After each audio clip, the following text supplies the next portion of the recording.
بسم اللہ الرحمن الرحیم۔ شروع اللہ کے نام سے جو بڑا مہربان نہایت رحم والا ہے۔ فضیلت الشیخ پروفیسر محمد ابراہیم بھٹی حفظہ اللہ تعالی بہت ہی دور دراز کا سفر کر کے الحمدللہ آج مرکز توحید میں ہر سال کی طرح تشریف لائے ہیں۔ ہم دعا کرتے ہیں اللہ تعالی پروفیسر محمد ابراہیم صاحب کو عمر نو عطا فرمائے اور یہ دین کی دعوت اور خاص کر مسلک کے ترجمان ہیں۔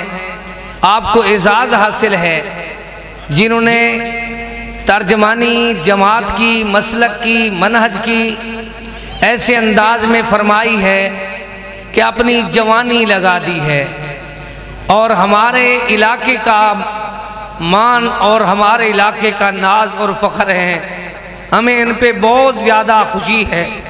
اللہ تعالیٰ ان کو صحت دے۔ آپ ان کے لیے خصوصی دعا کریں، تمام بھائی بھی بہنیں بھی لا باس طہور انشاءاللہ۔ اللہ تعالیٰ ہمارے شیخ کو صحت والی زندگی عطا فرمائے۔ میں دعوت خطاب دیتا ہوں پروفیسر محمد ابراہیم بھٹی صاحب کو۔ تمام بچوں اور نوجوانوں سے درخواست ہے کہ ترتیب آپ کی تھی، لیکن جب بڑے بزرگ آ جائیں اتنی زحمت کریں، تکلیف کے باوجود بھی آئیں، کیونکہ بھٹی صاحب کی مجھے بات یاد ہے، وہ کہتے ہیں جب میں حاضری دوں تو میرا ذرا خیال کیا کریں۔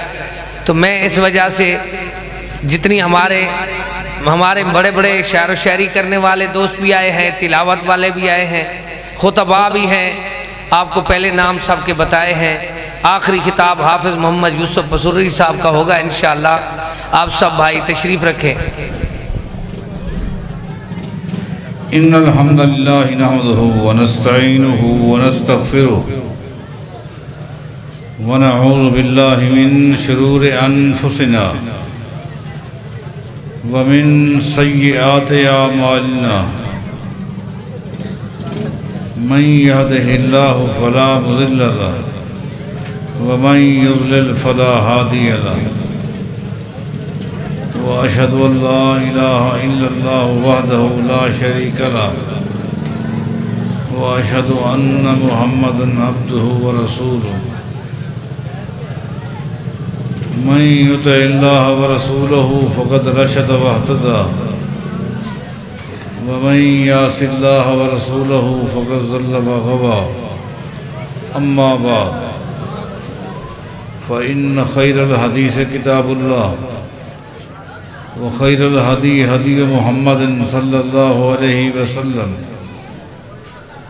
وشر الأمور محدثاتها وكل محدثة بدعة وكل بدعة ضلالة وكل ضلالة في النار۔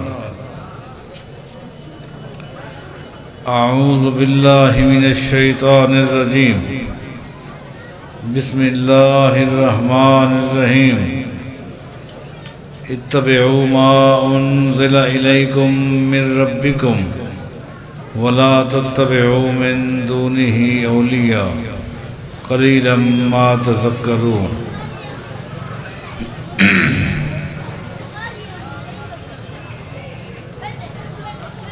سب سے پہلے میں اللہ تعالیٰ کے حضور دعا گو ہوں کہ اللہ تعالیٰ اس مرکز کو مرکز توحید اللہ تعالیٰ تا قیامت آباد فرمائے۔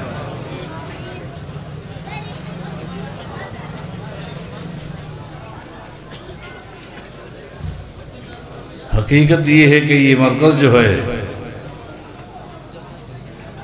ہماری جماعت کے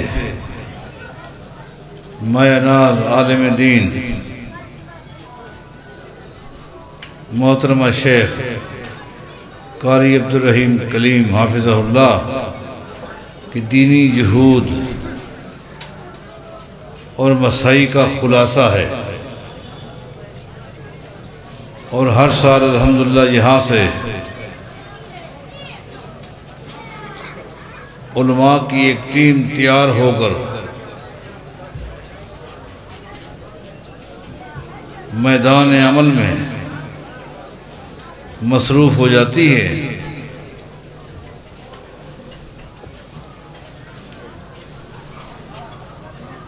آج فتنوں کا دور ہے، اگر کتاب اللہ قولاً فعلاً عملاً اپنی اصلی شکل میں آج بھی اگر موجود ہے تو انہی اداروں میں موجود ہے۔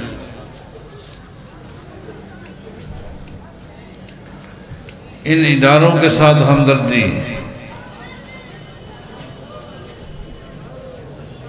ان اداروں کے ساتھ تعلق، ان اداروں کی نگرانی در حقیقت شریعت کی نگرانی ہے۔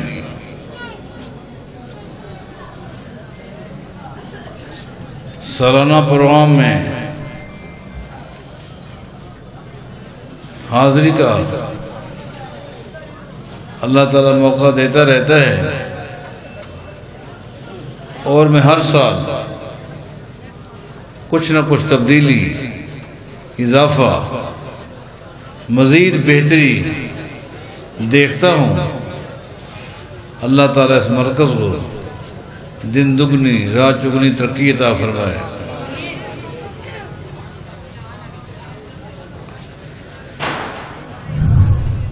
خطابات کا سلسلہ جاری تھا، میں حاضر ہو گیا، میرے بعد بھی رات گئے تک یہ سلسلہ جاری رہے گا۔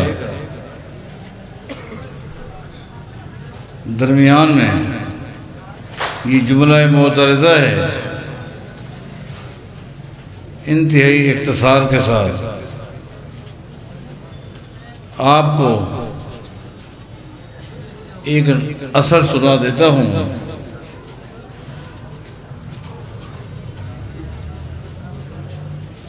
دوسری صدی ہجری میں مسلمانوں کے ایک خلیفہ گزرے ہیں جن کا نام آپ نے سنا ہوگا، خلیفہ ہارون الرشید۔ یہ مسلمانوں کے خلیفہ بھی تھے اور وقت کے بہت بڑے امام اور محدث بھی تھے۔ ان کا ایک قول ہے جسے خطیب بغدادی نے شرف و صحاب الحدیث کے اندر ذکر کیا ہے، میں وہ آپ بھائیوں کو، آپ بہنوں کو سنا دیتا ہوں۔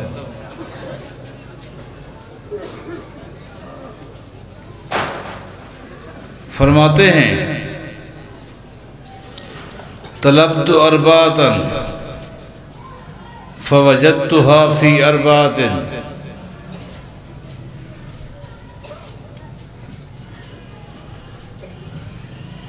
مکمل دھیان رکھیں گے یہ قول سمجھ آ جائے گا، توجہ ہٹائیں گے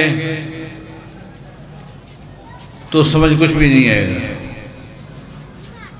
فرماتے ہیں، طلبت اربعۃ فوجدتها فی اربعۃ، میں اس فکر میں تھا، چار چیزیں میرے ذہن میں تھیں اور میں تلاش کر رہا تھا کہ مسلمانوں کی کون سی جماعتیں ہیں، مسلمانوں کے کون سے فرقے ہیں، مسلمانوں کے کون سے گروہ ہیں جن کے اندر مجھے یہ چار چیزیں مل جائیں۔ میں نے نہایت ہی دیانتداری کے ساتھ، نہایت اخلاص کے ساتھ، نیوٹرل ذہن بنا کر میں ان چار چیزوں کو تلاش کرنے لگ گیا۔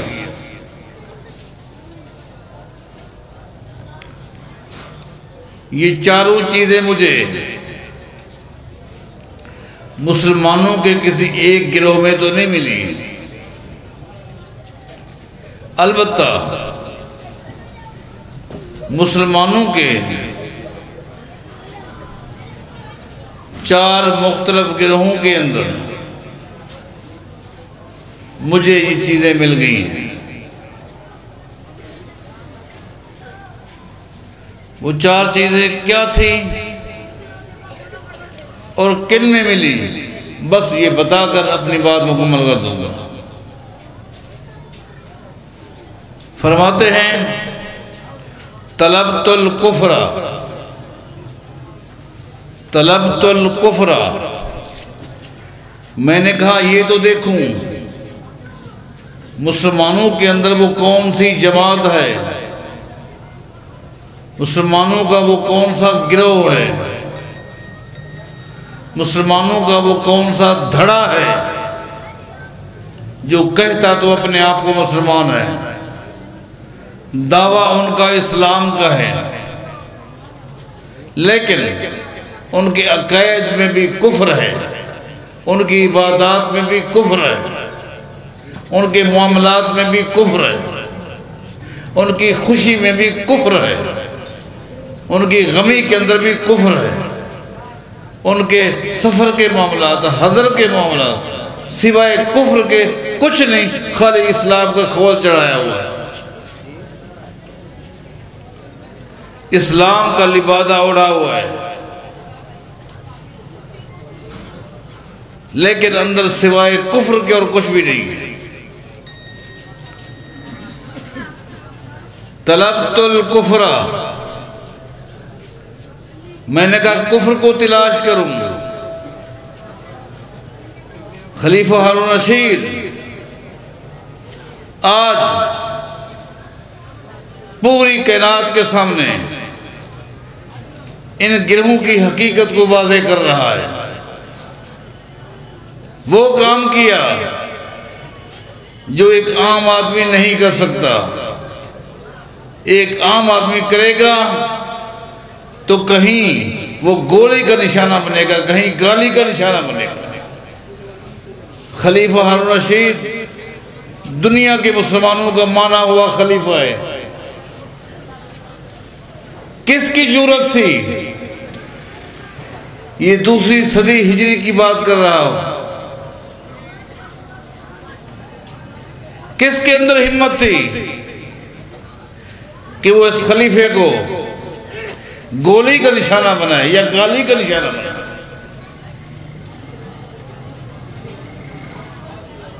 اس نے کہا میں واضح کروں گا، طلبت الکفر۔ کون سا فرقہ ہے؟ کہتے ہیں فوجدت فی المرجیت، میں نے دیکھا مرجیہ ایک فرقہ ہے، مرجیہ جس میں سوائے کفر کے اور کچھ بھی نہیں۔ حضرات، اس وقت زمین پر مرجیہ نام کا کوئی گروہ نہیں ہے، لیکن ان کے عقائد کیا تھے میں بتاؤں گا تاکہ آپ کو پتہ چلے آج بھی کون سا وہ گروہ ہے جس کے اندر مرجیہ کے جراثیم پائے جاتے ہیں۔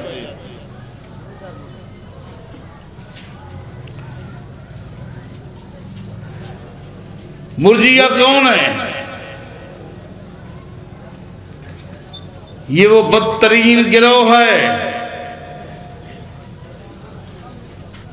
جس کا مؤسس، اس فتنے کو کھڑا کرنے والا جاد بن درہم تھا،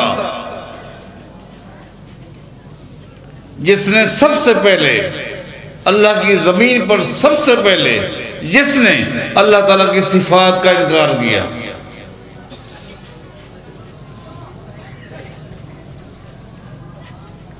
اور کہا لم یکلم موسیٰ تکلیما، حالانکہ قرآن نے کہا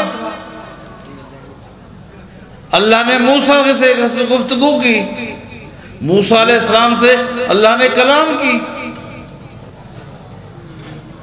سب سے پہلا یہ بدبخت تھا جس نے کہا میں نہیں مانتا۔ اللہ نے موسیٰ کے ساتھ کوئی کلام نہیں کی، میں نہیں مانتا۔ کیوں نہیں مانتا؟ اس کے نزدیک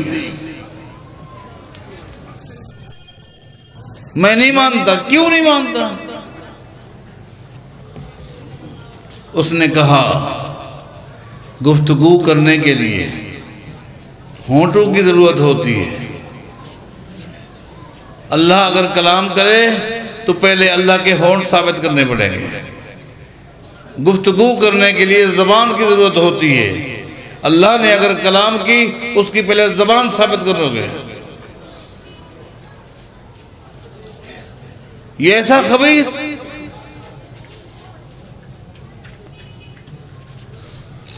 اللہ تعالیٰ محتاج ان چیزوں کا، جبکہ اللہ قرآن میں کہتا ہے قیامت کے دن جو لوگ گناہگار ہوں گے اللہ تعالیٰ ان کے منہ کے اوپر مہر لگا دے گا۔ الیوم نختم علی افواہہم وتکلمنا ایدیہم وتشہد ارجلہم۔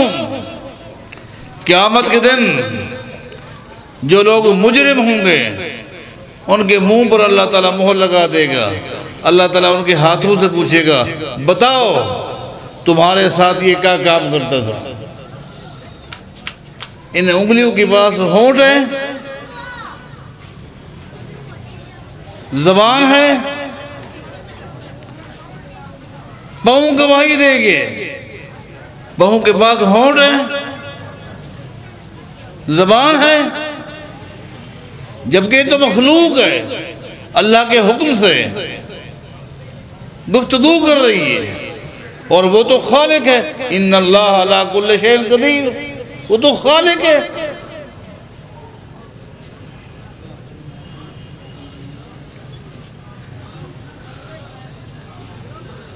نبی علیہ السلام کو فرمان ہے قیامت کے قریب جب عیسیٰ علیہ السلام آئیں گے زمین پر موجود یہودیوں کو چن چن کے ذبح کر دیں گے،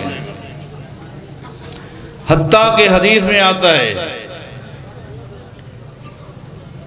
یہودی درختوں کے پیچھے پہاڑوں کے پیچھے چھپیں گے،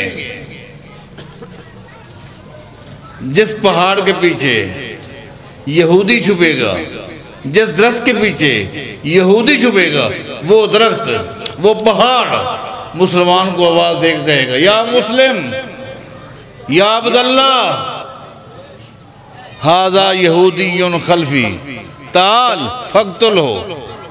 اور اللہ کا بندہ یہ درخت کہہ رہا ہے اور مسلمان آ میرے پیچھے یہودی چھپا ہوا ہے، اس کو ذبح کر دے۔ درخت کہیں گے، ان درختوں کی ان پہاڑوں کی زبانیں ہیں، ہونٹ ہیں،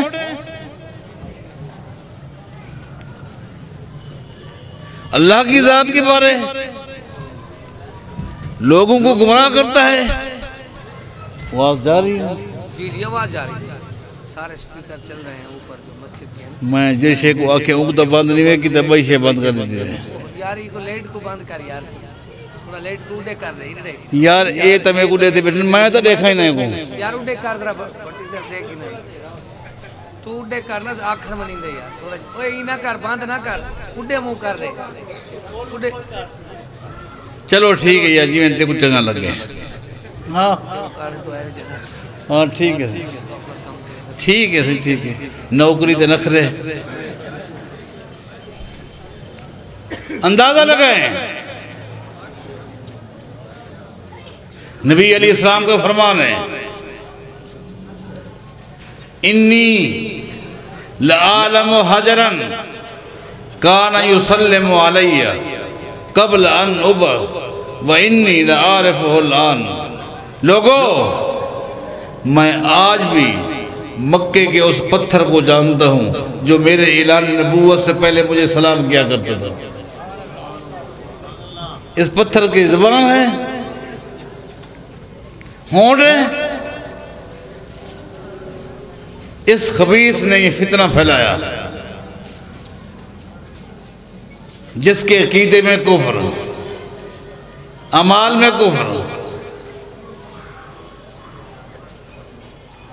فتنہ تو اس نے پھیلا دیا۔ حالانکہ اس کا آخرت میں جو بدترین انجام ہونا وہ تو ہونا۔ دنیا میں کیا ہوا؟ وقت کے غیور گورنر خالد بن عبداللہ نے اس کو پکڑا اور عید والے دن اپنے مصلی کے قریب اس کو باندھ کے بٹھا دیا، عید کی نماز پڑھائی، اس کے بعد خطبہ دیا اور کہا لوگو تضحوا، جاؤ اب جاؤ قربانیاں کرو۔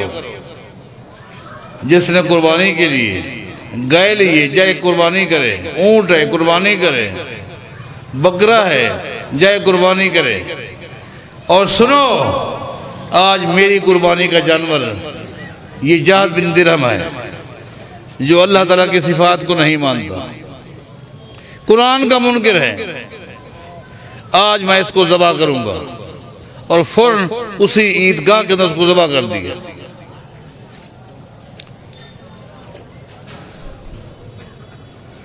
یہ ایک بدترین فرقہ تھا، اور میں سمجھتا ہوں امام بخاری رحمہ اللہ نے اپنی آخری کتاب کتاب التوحید کے اندر جو 58 ابواب قائم کی ہیں، سب سے پہلے اسی فرقے کا ذکر کیا اور نام لیا، ان کا نام لے کر ان کی خباثتوں کو، کافرانہ حرکات کو بتایا ہے۔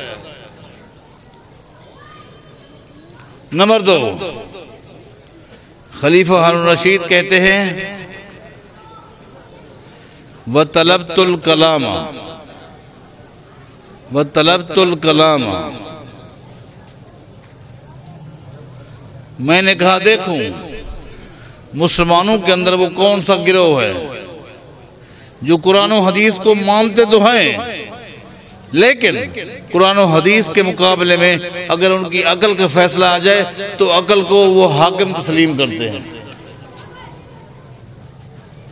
تعویل کر کے قرآن کو چھوڑ دیتے ہیں، حدیث کو چھوڑ دیتے ہیں، لیکن عقل کی فیصلے کو نہیں چھوڑتے، عقل کو حجت سمجھتے ہیں، عقل کے فیصلے کو دلیل سمجھتے ہیں۔ عقل کے مقابلے میں قرآن آ جائے چھوڑ دیا، حدیث آ جائے چھوڑ دیتے ہیں۔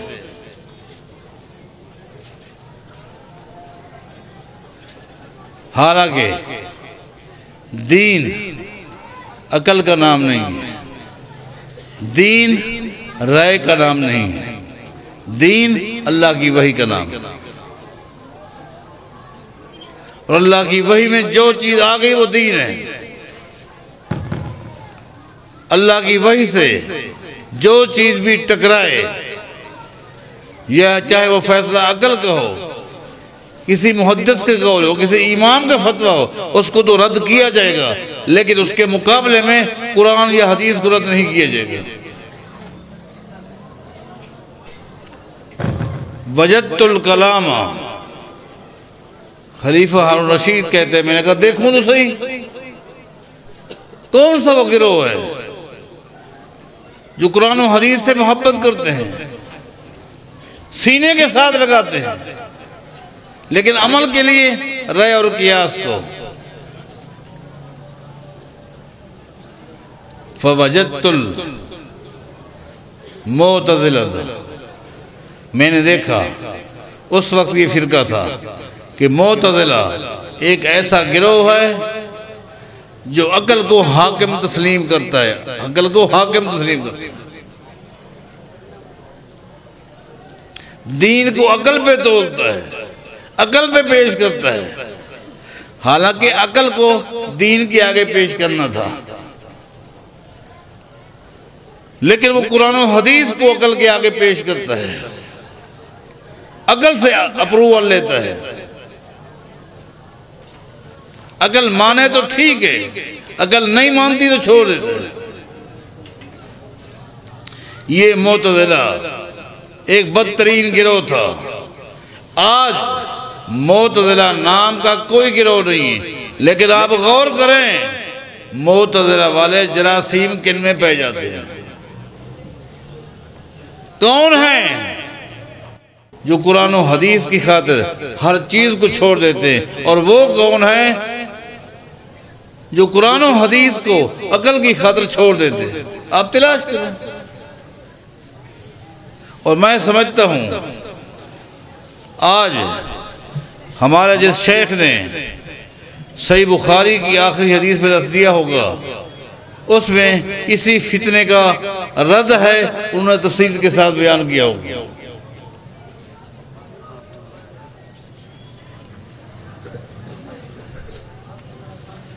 فرماتے ہیں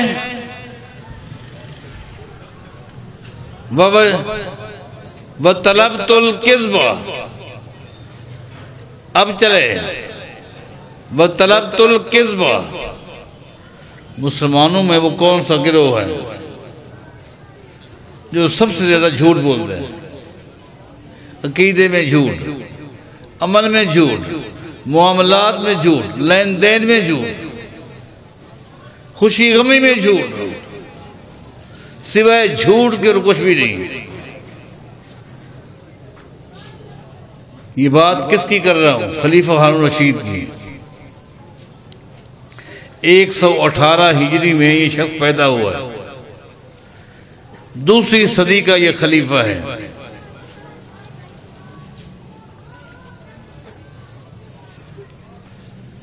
میں نے غور سے دیکھا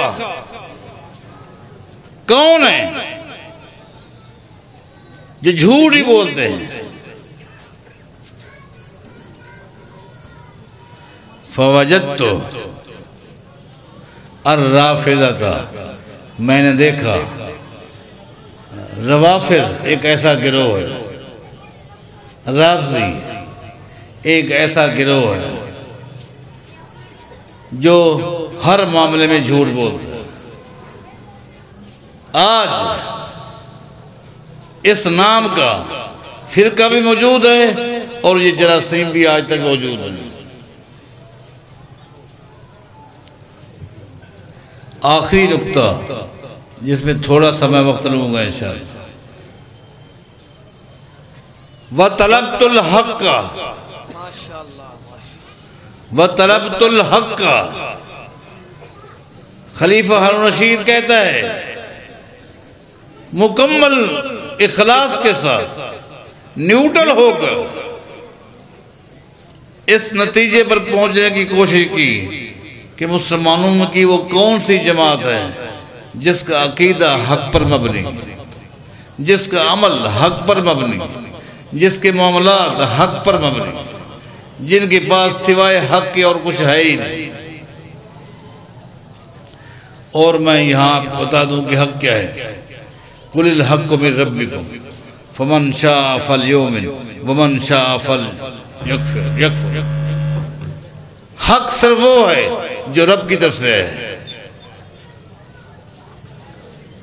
ہر وہ چیز جس کو رب نے نازل کیا وہ حق ہے۔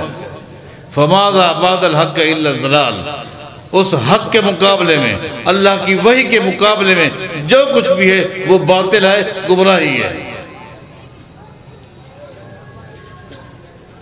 حق اللہ کی وحی ہے،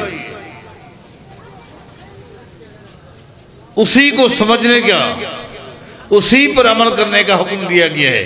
اتبعوا ما انزل الیکم من ربکم ولا تتبعوا من دونہ اولیاء قلیلا ما تذکرون۔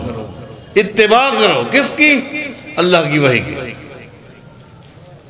یہ ہے دین، جو کچھ اللہ کی وحی میں ہے وہ دین ہے، اور جو چیز اللہ کی وحی سے خارج ہے اس کا فیصلہ حرف آخر نہیں ہو سکتا۔ لوگوں، جس طرح اللہ تعالیٰ نے اپنی ذات میں کسی کو شریک نہیں کیا، اللہ نے اپنی بات میں بھی کسی کو شریک نہیں کیا۔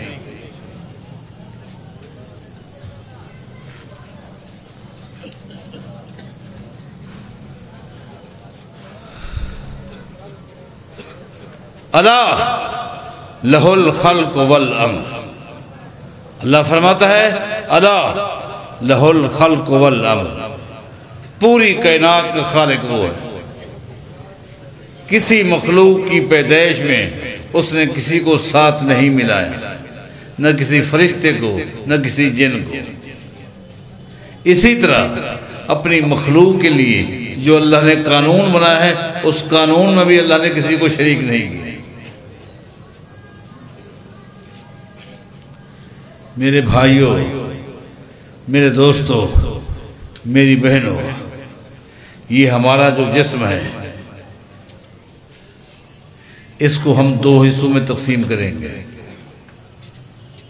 ایک یہ جسم ہے جس کو مٹی سے بنایا گیا ہے، اور ایک روح ہے جو آسمان سے آئی ہے۔ یہ جسم مٹی سے بنا، روح آسمان سے ہے۔ اس جسم کی خوراک بھی اللہ نے مٹی میں رکھی ہے۔ اس جسم کی خوراک اللہ نے مٹی میں رکھی ہے۔ اناج جو آپ کھاتے ہیں یہ کہاں سے اگتے ہیں؟ یہ پھل، یہ فروٹ، یہ ساری نعمتیں کہاں سے اگتی ہیں؟ اس کو مٹی سے بنایا، اس کی غذا بھی مٹی سے، روح آسمان سے آئی، اس کی غذا بھی آسمان سے آئی۔ سبحان اللہ۔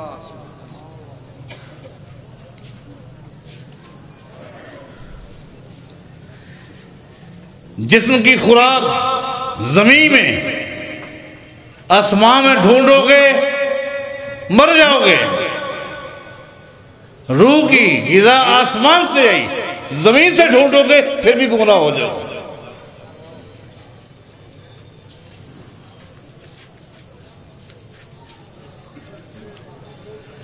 کہا طلبت الحق کا، یہ آج کی بات نہیں بتا رہا،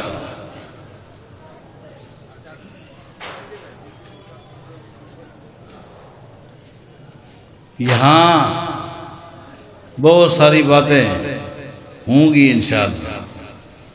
طلبت الحق کا، میں نے کہا مسلمانوں میں وہ کون سی جماعت ہے جس جماعت میں سوائے حق کے کچھ اور ہے ہی نہیں۔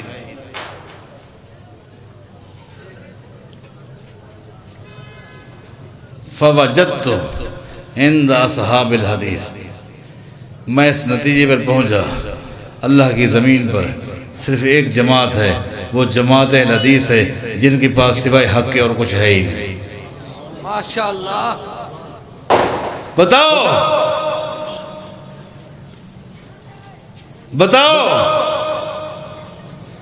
یہ کتاب دکھلاؤ ان کو جو کہتے ہیں اہل حدیث 100 سال پہلے نہیں تھے۔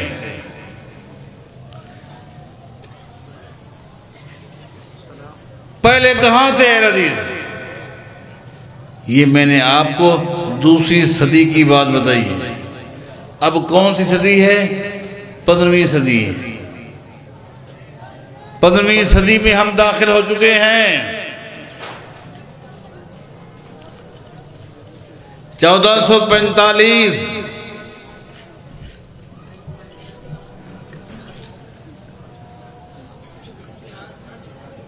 اس کا مطلب یہ ہوا اس وقت بھی یہ حدیث تھے، اس وقت بھی ان کے پاس اللہ کی وحی تھی۔ آج بھی یہ حدیث ہے، اور آج بھی ان کے پاس اگر ہے تو صرف اللہ کی وحی ہے۔ اس وقت بھی اہل حدیثوں نے اللہ کی وحی میں کسی اور چیز کو شامل نہیں کیا تھا، نہ کسی کی رائے کو، نہ قول کو، نہ فتوے کو، نہ قیاس کو۔ اور آج اتنا عرصہ ہو گیا، آج بھی اللہ کی زمین پر اگر آپ کو کسی جماعت کے پاس خالص آج ملاوٹ کا دور ہے، ہر چیز میں ملاوٹ، کھانے پینے کی چیزوں میں ملاوٹ، ہر چیز میں ملاوٹ۔ آج خالص چیز کہاں ملتی ہے؟ لیکن تلاش کرنے والے تلاش کر ہی لیتے ہیں۔ جو محنت کرتا ہے اس کو خالص دودھ بھی مل جاتا ہے، خالص گھی بھی مل جاتا ہے، یہ خالص چیزیں ان کو مل جاتی ہیں۔ لیکن خالص چیز کو لینے کے لیے کوشش کرنی پڑتی ہے، محنت کرنی پڑتی ہے، تگ و دو کرنا پڑتا ہے، خالص مل جاتی ہے۔ اسی طرح جب کوئی بندہ یہ کوشش کرے گا کہ میں دیکھوں کہ آج اس فتنوں کے دور میں بھی کوئی ایسی جماعت ہے جن کے پاس خالص اللہ کی وحی ہے، جب وہ تلاش کرے گا تو اس کو اللہ کی زمین پر ایک جماعت ملے گی، وہ جماعت اہل حدیث ہے۔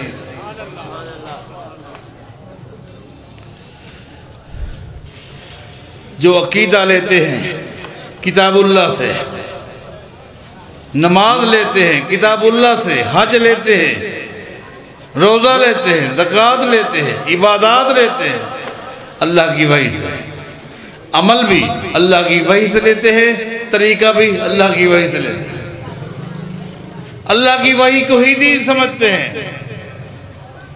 یہ تر امتیاز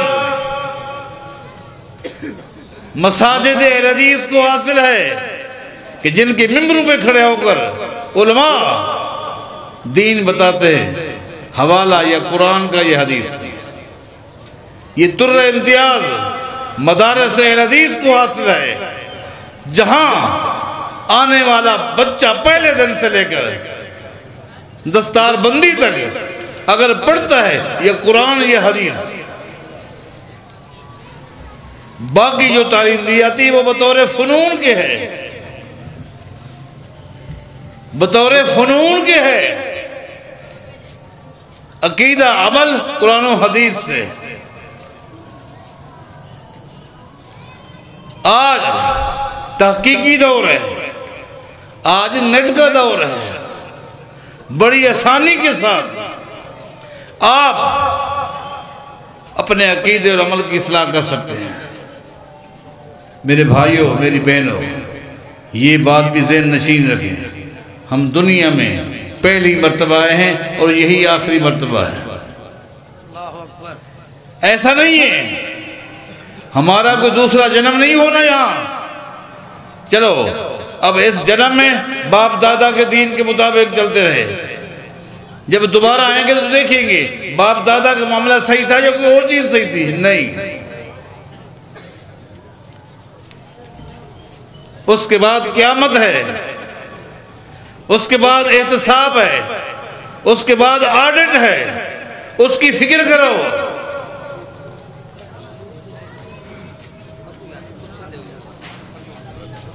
یہ ایک عظیم قول تھا جو میں نے آپ کو سنایا ہے، بتا دیا ہے کہ دین کس کو کہتے ہیں، دین کیا ہے، دین اللہ کیا ہے، دین حق کیا ہے، صراط مستقیم کیا ہے۔ قرآن و حدیث میں مختلف الفاظ کے ساتھ دین اسلام کا تعارف کرایا گیا ہے، کہیں اس کو دین الحق کہا گیا ہے۔ هو الذی ارسل رسولہ بالہدی ودین الحق لیظہرہ علی الدین کلہ وکفی باللہ شہیدا، یہ دین حق ہے۔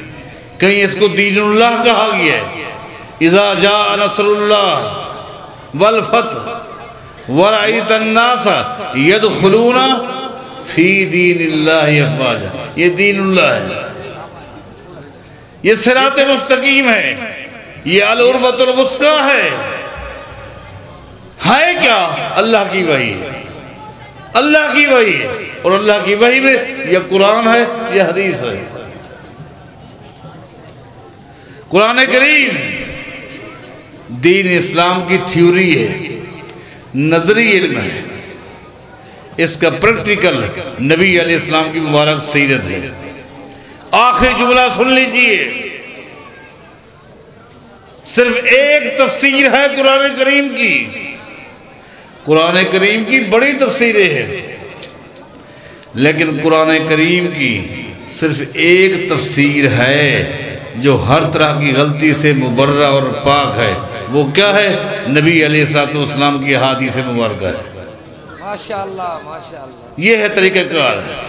ہم کہتے ہیں بیک وقت ان دونوں کتابوں کو کھول کے رکھیں، قرآن کریم کو بھی پڑھتے جاؤ، اس کی تفسیر کو بھی پڑھتے جاؤ۔ قرآن کریم کھول کے پڑھو، اقیم الصلاۃ، نماز قائم کرو، اس کی تفسیر دیکھو۔ نبی علیہ السلام فرماتے ہیں صلو کما رأیتمونی اصلی، نماز اس طرح پڑھو جس طرح محمد کو پڑھتے ہوئے دیکھیں۔ زکوٰۃ کا حکم قرآن میں، نبی علیہ السلام نے زکوٰۃ کے بارے کیا احکام دیے۔ روزے کا حکم قرآن میں، روزے کی تفسیر محمد مصطفیٰ نے بیان کی۔ حج کا حکم، عمرے کا حکم قرآن میں، اس کی تفسیر نبی علیہ السلام کی حدیث میں۔ قرآن میں حکم جہاد کا ہے، جہاد کسے کہتے ہیں، جہاد کے اصول کیا ہے، احادیث مبارکہ ہے، یہ تفسیر ہے۔ ان دونوں کو اپنے سامنے رکھیے۔ اللہ نے آپ کو یہ ہاتھ دیے ہیں، یہ آنکھیں دی ہیں، یہ دماغ دیا ہے، ان دونوں چیزوں پر غور کرو اور اس کے مطابق عقیدہ عمل بناؤ۔ اللہ ہمیں توفیق عطا فرمائے۔ اقول قولی ھذا واستغفر اللہ لی ولکم وآخر دعوانا الحمدللہ رب العالمین۔ عثمان حیدر صاحب وہ مختصر بیان کرے سن، انہاں تو بعد نعت بھائی ایک پڑسن، انہوں نے راول پنڈی وجنے بھائی عمر علی صاحب ساڑھے مدرس ہیں، انہوں دے بھائی ہیں، مختصر 5-7 منٹ لیسن وال انشاءاللہ۔ الحمدللہ وحدہ والصلاة والسلام علی من لا نبی بعدہ، اما بعد فاعوذ باللہ من الشیطان الرجیم، بسم اللہ الرحمن الرحیم۔ محمد الرسول اللہ والذین معه اشداء علی الکفار رحماء بینہم۔ محترم سامعین حضرات، میں انتہائی مشکور ہوں قاری عبدالرحیم کلیم صاحب کا، اور ان کو مبارکباد پیش کرتا ہوں کہ آج ان کے مرکز میں تکمیل صحیح البخاری ہو رہی ہے۔ اس موقع پر آپ دوست احباب سے چاند منٹ کے لیے حاضر ہوا ہوں۔ اللہ رب العالمین سے دعا ہے اللہ تعالی حق سچ بیان کرنے کی توفیق عطا فرمائے۔ محترم سامعین حضرات، اللہ رب العالمین نے انبیاء علیہ السلام کا سلسلہ جاری کیا، اس کے بعد انبیاء علیہ السلام کا جس وقت سلسلہ ختم ہوا، آخر الزمان پیغمبر محمد عربی علیہ السلام پر ختم کر دیا، ختم نبوت کا تاج سجا دیا۔ اس کے بعد اللہ رب العالمین نے میرے محبوب علیہ السلام کو وہ صحابہ اکرام، وہ ساتھی و حواری عطا کیے ہیں جنہوں نے پوری دنیا میں، دنیا کے کونے کونے میں پہنچ کر دین کا پرچم لہرا دیا، اسلام کو پہنچا دیا۔ وہ کون ہے؟ وہ اصحاب پیغمبر ہیں۔ آج نبی علیہ السلام کے ان اصحاب کا تذکرہ کرنا چاہتا ہوں جنہوں نے اپنی جانیں تو لٹا دی ہیں، مال تو لٹا دیا ہے، جانیں لٹا دی ہیں، بچوں کو ذبح کروا دیا ہے، لیکن نبی علیہ السلام کی سیرت پر آنچ نہیں آنے دی ہے۔ آج یہ مرکز توحید کے اندر علماء آپ کو نظر آ رہے ہیں، یہ قرآن نظر آ رہا ہے، یہ حدیث مصطفیٰ نظر آ رہی ہے، یہ نمازیں نظر آ رہی ہیں، یہ ساری قربانی میرے نبی کے صحابہ کی قربانی ہے۔ انہوں نے کل قربانی دی تھی، آج یہ دین ہم تک پہنچا ہے، ہمیں ماننا پڑے گا۔ ہم تک دین پہنچانے والے اصحاب پیغمبر ہیں، ہمیں ماننا پڑے گا۔ ہم تک قرآن پہنچانے والے اصحاب پیغمبر ہیں، ہمیں ماننا پڑے گا۔